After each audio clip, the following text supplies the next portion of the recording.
אנחנו נמצאים בעולם שכל אחד רוצה להיות יזם, כל אחד רוצה להיות סטארט-אפיסט, כל אחד יש לו איזשהו רעיון מטורף שיכול בכל רגע נתון לשנות את העולם.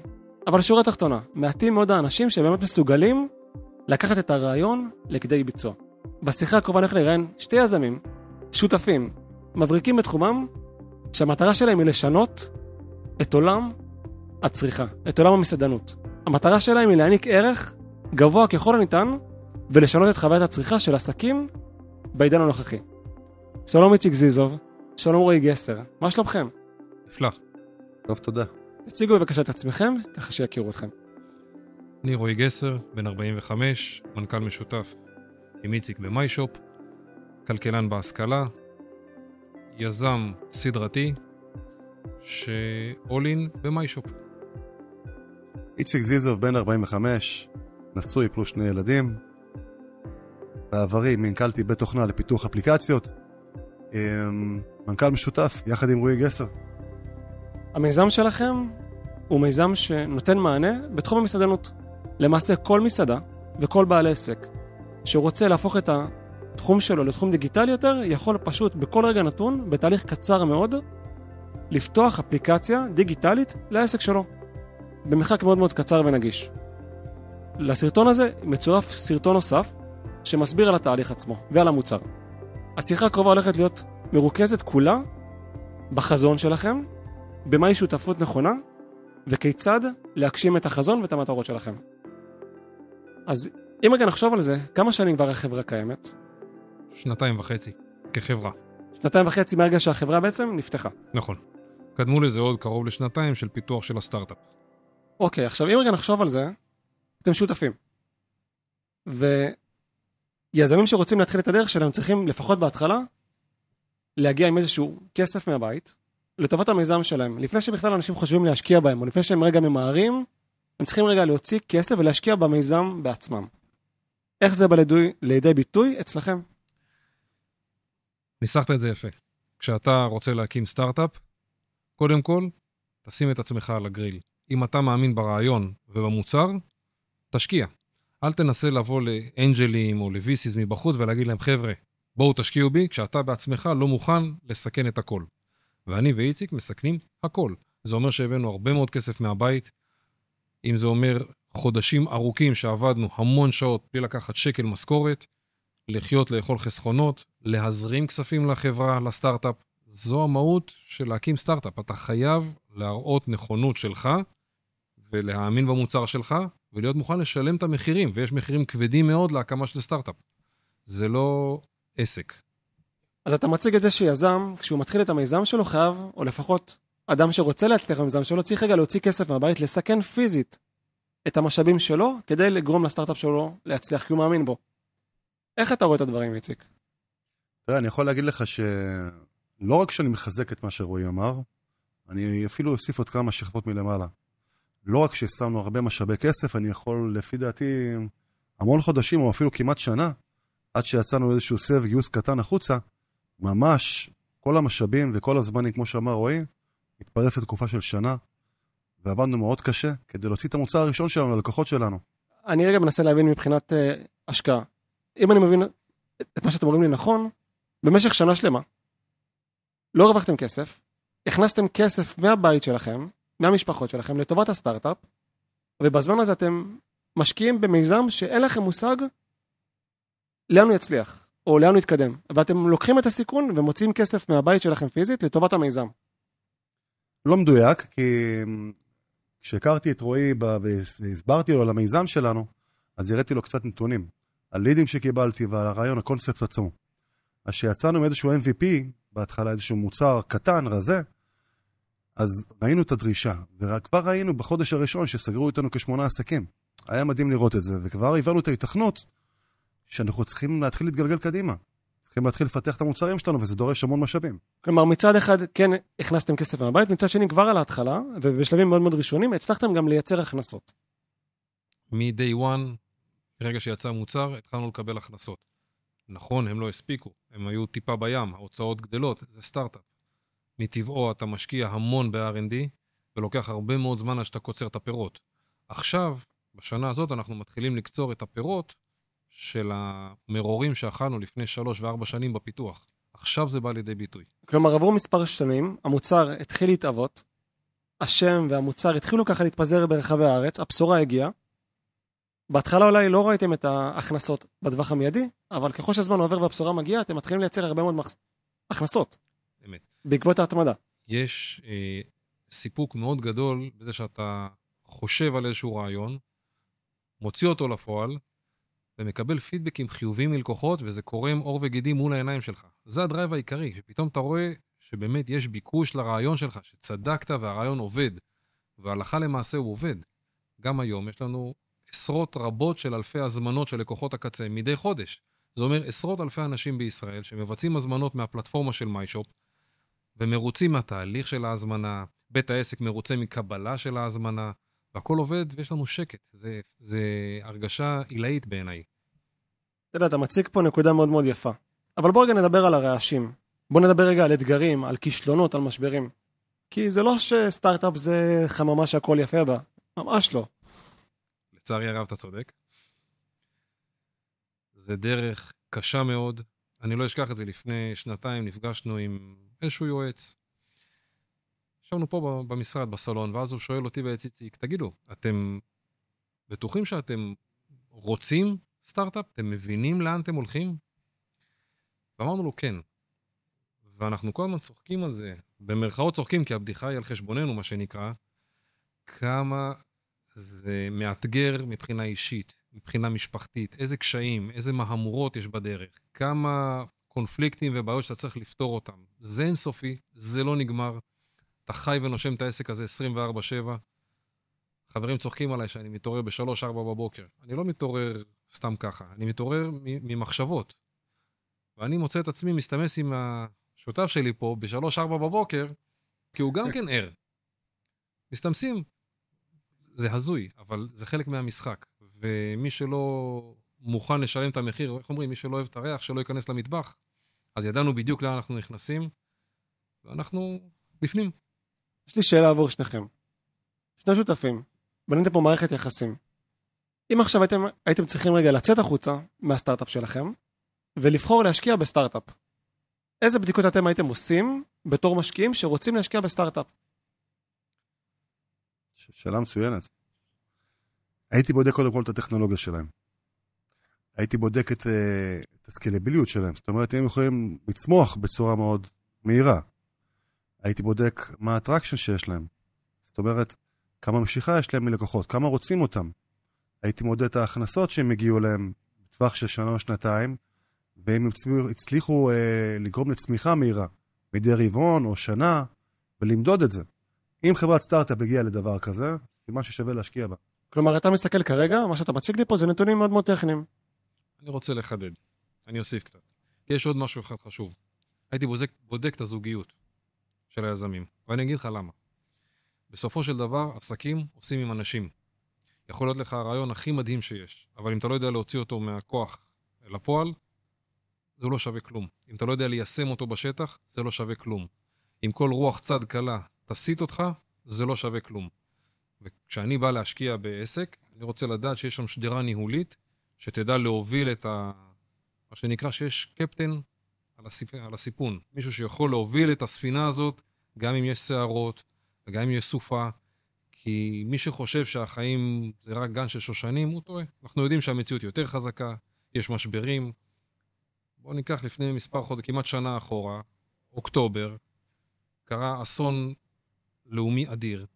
אנחנו יושבים פה ופתאום מקבלים טלפונים מלקוחות, מאזור העוטף, מאזור הדרום ומאזור הצפון, שסגרו את העסק שלהם. ועד היום, כמעט שנה אחרי, יש לנו עסקים מאזור קריית שמונה או מהעוטף. שנפגעו. לא רק שנפגעו, שאנחנו השענו להם את כל התשלומים, לא רוצה שקל. כלום. הכל בסדר. המערכות פעילות. המערכות פעילות, הכל באווירים הם רוצים, יכולים למכור. אני לא חסמתי שום דבר. קחו, באהבה, לא לוקח מכם אגורה, עד שתחזרו לפעילות. יתרה מזאת, אפילו באוקטובר יצרנו עם איזשהו מבצע, אמרנו, כל עסק שרוצה הזמנות אונליין החודש, ללא הקמה. מימנו הרבה כסף מכיסנו, והיה פה משבר אדיר באוקטובר. אז המשברים באים אליך, בין אם אתה רוצה ובין אם לא. החוכמה היא לדעת לנהל אותם ולפתור אותם. איזה תכונות לדעתכם מנהיגים שמובילים סטארט-אפ חייבים להחזיק בתור מנהיגים של חברה. אתה רוצה להתחיל? לדעתי, קודם כל אנחנו חייבים להכיר את זה מלמטה, להכיר את הסטארט-אפ מלמטה. איך הוא נוצר? מאיזה בעיות? למה אתה פותר את הבעיות האלה ולמה אתה חושב שתפתור אותן? למה תצליח במקומות שאחרים כשלו? אני חושב שפה אני יכול לקחת לעצמי איזושהי כוכבית קטנה, ולרואי כוכבית יותר גדולה משלי אפילו, כי הוא ידע לזהות את זה ולסמוך עליי מהעניין הזה. בהיסטוריה שלי ליוויתי הרבה סטארט-אפים, ואני ראיתי איפה כשלו אחרים. ואני הגעתי עם הרבה ידע איפה להצליח במקומות שאחרים כשלו. ורואי ידע את זה. ושתינו אמרנו all in בחברה הזאת וברעיון הזה, במיזם הזה. וזה כיף לראות מה שקורה היום בחברה. בואו נשאל את השאלה הבאה. אנחנו בעולם מאוד מאוד דינמי, בעולם משתנה, ותמיד יש מצבים שקלפים מתערבים מחדש. ברבור שחור, מלחמות, קורונה, תחרות פתאום שאיזשהו מתחרה מחליט להתחרות במיזם שלכם. איך אני בתור משקיע יכול לדעת שגם עוד 5 שנים הסטארט-אפ הולך להיות רלוונטי ובחוד החנית? איך אני יכול לדעת? איזה ביטחונות אתם נותנים לי בתור משקיע שרוצה להשקיע בחברה? אתן לך 2 נקודות שהן חוזקות מאוד גדולות בחברה. ראשית, בכל רגע נתון, גם היום, אחרי שכבר יש מוצר, אנחנו שוקדים ועמלים על הדור הבא. אנחנו מאמצים טכנולוגיות חדשות ומשפרים והולכים, חושבים לא צעד אחד קדימה, אלא 3 ו4 צעדים קדימה, ומורידים את זה הלכה למעשה, ומממנים גם היום בעצם פיתוחים עתידיים שנהנה מהם בעוד שנה ובעוד 2. אז זה דבר ראשון. עוד חוזקה מאוד משמעותית במיישופ, זה ה-MRR, ההכנסה החודשית המתחדשת. הרי בסופו של דבר אנחנו לא מוכרים שום דבר. אני מזכיר נותן ללקוחות עסקיים, מזכיר להם את הזכות להשתמש במוצרים שלנו. ואותם לקוחות, אותן מאות לקוחות, משלמים ריטיינר חודשי. בריטיינר, כל חודש. וזה הכנסות משמעותיות, וזה כמו, אם אתה זוכר פעם שהיינו משחקים מהמשחק סנייק, בפלאפון של פעם, אז זה אותו דבר. זה איזשהו זנב כזה של הכנסות, שכל חודש הולך וגדל וגדל וגדל, כי כל חודש מתווספים עשרות עסקים חדשים. אז למעשה, מהנקודה הזו והלאה, ככל שתגייסו יותר לקוחות, וככל שהסטארט-אפ יגייס יותר לקוחות, ההכנסות צפויות מצד אחד לגדול, כי יש יותר לקוחות, ומצד שני גם העלויות תפעול של החברה צפויות ככל הנראה גם לרדת. כי החברה מתייעלת, משתפרת, מייעלת תהליכים. זה נכון מאוד מה שאתה אומר. חברת מיישופ תהיה חברה מאוד רווחית. מאוד רווחית. זו חברת תוכנה, חברה טכנולוגית שמתמקדת בתוכנה, ופוטנציאל בינלאומי אדיר, וההוצאות פיתוח הן זהות. זה לא משנה אם אני מוכר ל-500 עסקים או ל-5,000 עסקים. אם יש לי עכשיו בריטיינר 5,000 עסקים, מבחינת הוצאות תפעול, מבחינת מערכות, בנינו אותן מראש לסקייל מאוד גדול, ולכן הן כבר היום מתאימות לזה.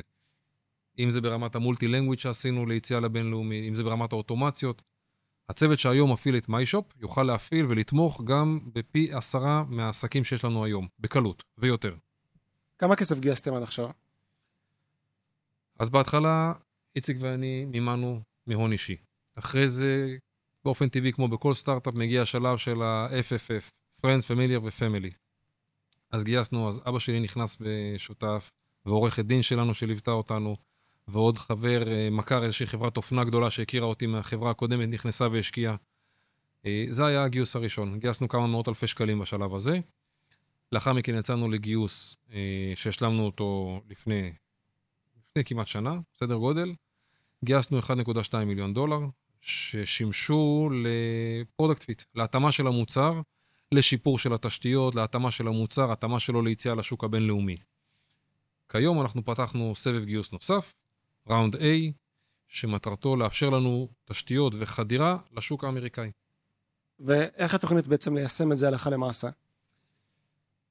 כמו כל דבר, אם אין לך boots on the ground, אתה לא יכול לעשות כלום.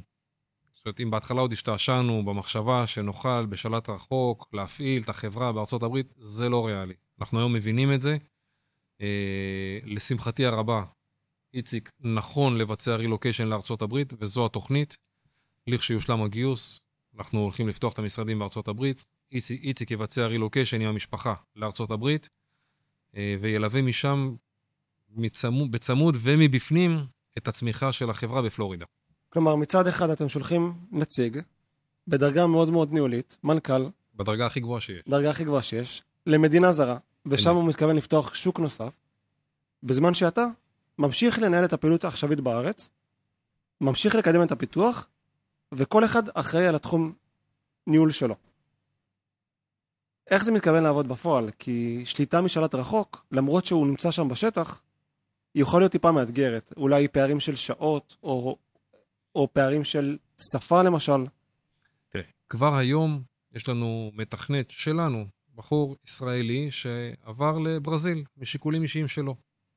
זה לא משהו שהוא זר בעולם התוכנה, לעבוד, אתה עובד גם ככה עם מפתחים מכל העולם, זה בסדר, זה קורה, יש לך, תיקח חברה כמו NVIDIA, יש להם צוותים, יש להם משרדים בכל העולם, בסדר, יש להם, ממילא כל האספות וכל הישיבות מתבצעות בזום או בגוגל מיט, עם כל העולם. אז אתה מתאם את השעון, העולם היום הוא גלובלי, היום זה, אין הבדל, יש לי בעוד 3 שעות מעכשיו, פגישה עם משקיע מארצות הברית. אין לי פה שום מגבלה מהבחינה הזו. יתרון ענק, זה שיש פה 2 מנכ"לים משותפים, שחווינו את העסק מההתחלה עד הנקודה שאנחנו נמצאים בה, זה לא שיש פער מידע בינינו, ולכן זה יהיה מהלך ומעבר טבעי של איציק לארצות הברית לפתח את הפעילות שם, שלי לישראל, להישאר פה בישראל, לשמור על הגחלת בישראל, להמשיך להגדיל אותה ולפתח מיזמים של מיישופ למקומות אחרים, מעבר לארצות הברית. עלית על מטוס, טסת לארצות הברית לפלורידה. השלב הבא. תראה, אני צפוי לטוס לפלורידה בחודש אוקטובר. אני אמור להיפגש שם עם משקיעים קיימים שלנו שהשקיעו בסביבים הקודמים. הם צפויים לארגן לי שם איזשהו רוד שהוא קטן עם כמה משקיעים. בזמן הזה, אתה יודע, דברים יותר אופרטיביים של הבית, אני צריך לראות איפה הילד, באיזה גן הוא יהיה ואיפה אני אגור, וגם במקביל לחפש איפה ייפתח המשרד של מיישופ. ולהתחיל להקים את כל המטה שם מאפס. זה נשמע כמו עבודה מרובה. זה מעניין, אני מחכה לזה. אין משהו שאני מחכה לזה יותר. מי אם לא רואה יודע את זה. יש יתרון גדול בזה שאנחנו בעצם משכפלים את הפעילות הקיימת. זאת אומרת, אנחנו לא עם איזשהו חלום, בוא נעבור לארצות הברית וניסוי וטעייה. לא. אנחנו יודעים בדיוק מה לעשות, אנחנו יודעים איזה משרות לאייש, מה הסדר של איוש המשרות, מאיפה להתחיל, אם זה ממנכ"ל, ולרדת למטה למנהלי מחירות, מנהל תפעול, אנשי שירות, אנשי מחירות, טכנאי התקנות, הכל. יש פה אופרציה מטורפת. יש פה יבוא של חומרות, של העמדות מזומן לשם, של עמדות קיוסק, מדפסות. יש פה תהליך שלם של לקחת את כל המערך היום, בנינו אותו ב-20 אצבעות, אבל לקח המון זמן ואנרגיה, ולשכפל בדיוק את אותו תהליך, אבל הוא יהיה הרבה יותר מהיר וקצר. כי אנחנו היום עם ניסיון, ואנחנו יודעים בדיוק מה אנחנו רוצים להקים גם שם. אני מכיר את המיזם שלכם, ואני בעצמי פיזית, בסרטון הקודם שצילמנו, ויהיה גם קישור מצורף, ראיתי איך אני יכול בתור מסעדן, להרים אפליקציה לעסק שלי, שמנהלת הזמנות, מנהלת תפריט שלם, והכל דיגיטלי במרחק של 10 דקות בלבד. בלייב אני קיבלתי המחשה של זה. כפיצריה. כפיצריה, פיצה עדי. אז אני יודע שהמוצר נהדר, ואני חוויתי אותו פיזית. יש לי אמונה במוצר, אני חווה אתכם בתור משקיעים, ואני רואה את התקשורת ביניכם, ואני רואה שמדובר פה באנשים שיש להם הרבה מאוד ניסיון. יש לי אבל משהו אחד שמאתגר אותי. מה הסיבה שאני צריך עכשיו פיזית לפתוח את הארנק שלי, ולהשקיע עכשיו בחברה, ולא בעוד שנה כשהיא תגדל יותר?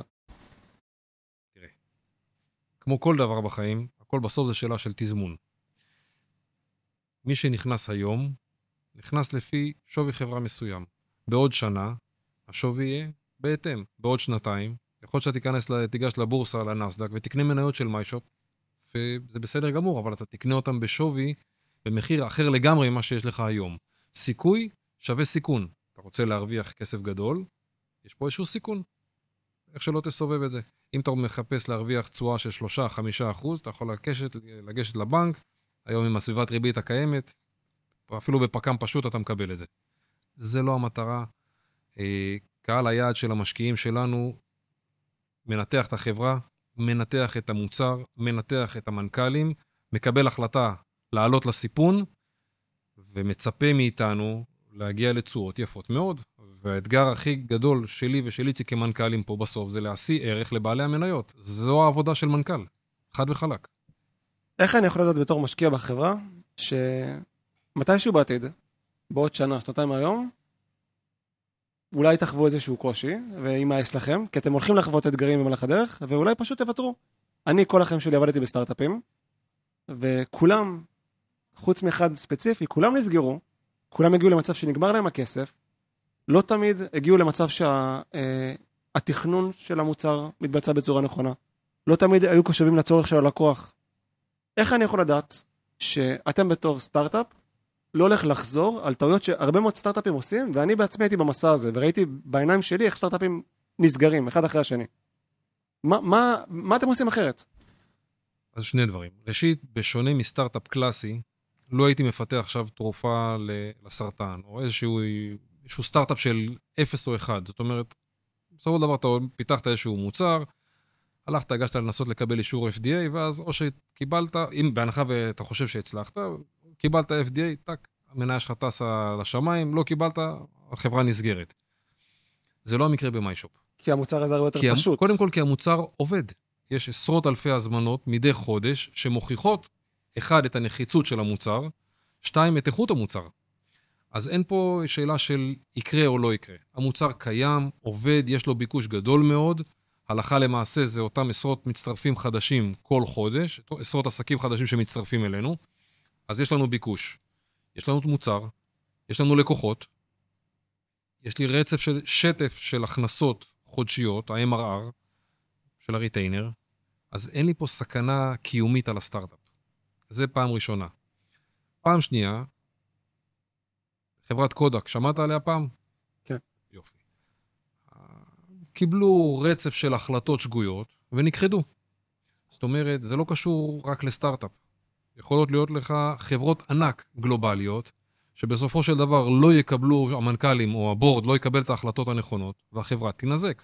זה יכול להיות בסטארט-אפ, זה יכול להיות בחברה כמו קוקה קולה, שיש לצורך העניין ירידה בביקוש לשתייה מתוקה, אז היא מיד מפצה, אז היא קונה את נביאות, או כשיהיה לה מים מינרליים, ועוד מים בטעמים, ומחפשת כל מיני אפיקים אחרים. בסופו של דבר, אני מתחבר למה שאמרתי מקודם, כל משקיע צריך לעניין אותו דבר אחד. האם יש קפטן בסירה?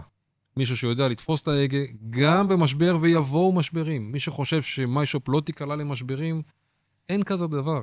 זה לא משנה באיזה תחום אנחנו, כל חברה, כל עסק בעולם, יהיה לו משברים, ויהיו בעיות, ויהיו תקלות. צריך לדעת שיש מישהו שאפשר לסמוך עליו, שידע לנווט את הסירה הזו, את האונייה, בסערה. ואני חושב שהוכחנו עד היום שאנחנו יכולים לעשות את זה, ואני לא רואה סיבה שלא נמשיך לעשות את זה. תראה, בחברה הקודמת שלי, היו לי מאות לקוחות. חלקם, כמו שציינתי, היו חברות, עסקים, וחלקם גדול היו סטארט-אפיסטים. זאת אומרת, קם ישראלי חמוד בבוקר, רוצה לפתח מערכת אפליקציה, שעולה מאות אלפי שקלים, בתהליך ארוך ומייגע, כמו שציינת, ואתה יודע את זה, ואני צריך לפתח לו את זה. עכשיו, ואני מסביר לו במהלך הפגישה, תקשיב, רוב הסיכויים שהסטארט-אפ הזה ייפול, הוא עדיין החליט ללכת על זה, וזה בסדר, זה יזמות, אבל ראיתי הרבה כאלה שכושלים. מה שהיה יותר יפה לראות זה את האלה שהצליחו, והדרך שהם עברו, ולמדתי מזה המון. לדוגמה, אחד הסטארט-אפים שנמכר ועשה אקזיט, הוא כל פעם הוסיף איזשהו פיצ'ר מוצר כזה שהיה מוריד לו כאב ראש בשירות לקוחות. למדתי מזה המון. רועי הגיע עם התחום שלו, עם הנישה שלו, ותרם גם המון ידע לתחום הזה. ויצרנו פה מעין שקט. אני יכול להגיד לך שלפעמים אני יושב עם משקיעים, או אפילו עם לקוחות, ואני מתגאה בזה שהטלפון שלי שקט. אין לי טלפונים, לא קופצות לי הודעות וואטסאפ, וזה דבר מדהים שיש לנו מאות לקוחות, ואני זוכה לשקט. זה כל כך כיף לראות את זה, וזה מגיע בגלל התהליך שעברנו, בגלל הבעיות שאנחנו יודעים לפתור. רק בנקודה הזאת, וזה כיף לראות את זה. כלומר, לשתיכם הייתה פה את האפשרות ללמוד ולהרגיש פיזית כיצד יזמים עושים טעויות אפשריות, להסתכל על הטעויות שלהם מקרוב, ללמוד מהטעויות, ובמקביל גם להסתכל על אנשים וסטארט-אפים שהצליחו, וללמוד מהם כיצד הם למדו. כיצד הם הגיעו לשלב הבא במיזם שלהם. איך לדעתכם הדרך הנכונה להצליח, על סמך כל מה שתיארנו בשיחה הזו? מה הדרך הנכונה להצלחה? קודם כל, לזהות בעיה. אז בעיה זיהינו. זיהינו בעיה. השלב השני, לפתח ולמצוא פתרון טוב לבעיה. מרגע שזיהית את הפתרון, והצלחת לבצע וליצור את המוצר שיפתור את הבעיה הזו, אני חושב שחברה שלא יודעת להשיא ערך, לתת added value ללקוחות שלה, היא תיכחד. זאת אומרת, חברה שלא יודעת לייצר ערך עבור הלקוחות, אין לה זכות קיום. אז היא, במוקדם או במאוחר היא תיסגר. היופי במיישופ שאנחנו מייצרים ערך לבעלי העסקים. על סמך כאב אמיתי. על סמך כאב אמיתי. וזו הדרך. שיש לך בית עסק שהיה משלם עשרות אלפי שקלים עמלות בחודש לחברות שילוח, ופתאום משלם 10% מזה, ויש לו מערכות משלו. לקוח שחסך עשרות אלפי שקלים בחודש בעובדים שהוא שחרר, או השאיר אותם ונתן להם להתמקד במה שהם יודעים לעשות טוב, לתת שירות, ולא לקחת הזמנות מונוטוניות. הרי כמה מאיתנו אתה עובר ברחוב, אתה רואה פיצריה עם הטלפון ככה בכתף, ולוקחת הזמנות. פתאום הוא יכול לשחרר את העובדים שלו, להתמקד בדברים האמיתיים, לתת חוויה ללקוח, לתת שירות ללקוח, לא לרשום את ההזמנה. זה משהו שייכחד מהעולם. מה שכולנו היום מכירים, את העניין הזה של להרים טלפון, או לגשת לסניף, זה ייכחד. זה לא משהו שישאר. תעשה fast forward עוד 5-10 שנים מהיום, לא יהיה כזה דבר. אני חושב שיש בעולם שלנו עדיין הרבה מאוד אנשים, והם קהל יד של אותם צרכנים, שעדיין מעדיפים להתקשר, להרים את הטלפון פיזית, ולהזמין הזמנה טלפונית. איך אתם מתכוונים לטפל באתגר הזה? כשאני אומר שהתחום הזה ייכחד, של הזמנות פרונטליות כמו שאתה מכיר, תיארת בעיה נכונה. יש קהל, אגב, בעיקר קהל מבוגר, ככל שאתה הולך ומסתכל על קהלים יותר צעירים ויותר ויותר צעירים, לא יודע אם יש לך ילדים, אבל אני יכול לראות את הילדים שלי, מתבגרים כבר, יושבים, הם יכולים לשבת כל החבר'ה אחד עם השני בחצר, והם בפלאפון. והם מגיעים לסניף דבר ראשון, לחנות, הם יגשו לעמדת קיוסק. ואם יש אפליקציה, אדרבה ואדרבה, מבחינתם לדבר, כמו שאני ואתה עכשיו מנהלים שיחה, זה עול. וככל שאתה הולך לחבר'ה יותר צעירים, אתה רואה שהם בכלל לא מעניין אותם הדיבור הזה. זה אותו קהל מבוגר יותר, שכן מעדיף לעשות שיחה ולפנות לבית העסק ולדבר, גם לא אנחנו ניתן מענה. אבל המענה יהיה מענה טכנולוגי. אותו בן אדם ירים טלפון לסניף, יקבל מענה טלפוני מדויק ושירותי וטוב. רק עניין אחד. בצד השני, לא יהיה בשר אדם וחי שידבר איתו ויגיד לו, כן, מה אתה רוצה להזמין היום? אלא תהיה מערכת של מיישופ, מערכת AI, שתשמע את מה שאתה רוצה ותיתן לך מענה. ותעשה אפסיילים נכונים ותדייק אותך. ותדייק את ההזמנה שלך מול בית העסק. ומבחינתך כלקוח החוויה תהיה זהה, אתה אפילו לא תדע ששוחחת עם מערכת AI ולא עם אדם אמיתי. יש הדגמה מאוד יפה, סרטון שרץ ביוטיוב של גוגל, שמערכת AI מבצעת הזמנה של תור אצל מספרה.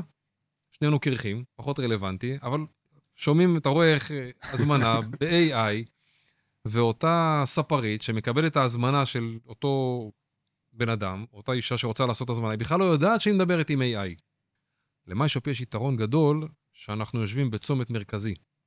אנחנו כבר מחוברים לעסק. אני מחובר לקופה שלו, אני מחובר לחברות המשלוח שלו, אני מחובר למערכת הסליקה שלו, אני מחובר למערכת ההזמנות שלו, למדפסות בונים במטבח, אני מחובר ללקוחות שלו.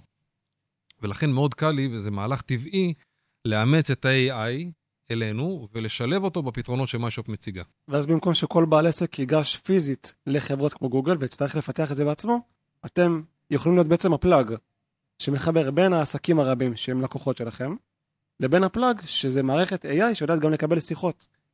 אמת.